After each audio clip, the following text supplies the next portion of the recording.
அமெரிக்க அதிபர் டிரம்ப் கூறியதன் பேரில் இந்தியா பாகிஸ்தான் போர் நிறுத்தப்பட்டது மிகவும் வெட்கக்கேடானது என சபாநாயகர் அப்பாவு தெரிவித்துள்ளார்.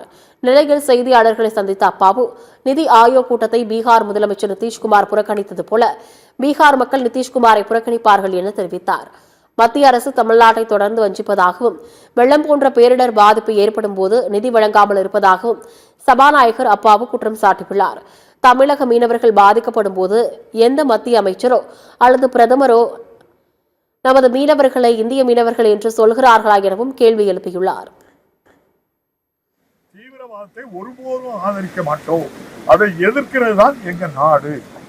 அதை நாடு முழுதும் சொல்றதுக்கு போனதை நான் வரவேற்கிறேன். ஆனா ஏன் போனதுன்னா, அப்படி ஒரு நிலையை ஒன்றிய ஆட்சியில் இருக்கின்றவர்கள் அந்த நிலை கொண்டு தள்ளிட்டாங்க. இல்லைன்னா நாட்டில் ஒரு 10 நாடாவது நம்மள அந்த தீவிரவாதம் தப்புன்னு ஒருத்தர் அறிக்கை விட இல்லையா? என்ன வெட்கக்கேடான விஷயம். அமெரிக்க அதிபர் ட்ரம்ப் நிப்பாட்டுப்பா அவர் சொன்னார், நிப்பாட்டிட்டோம்.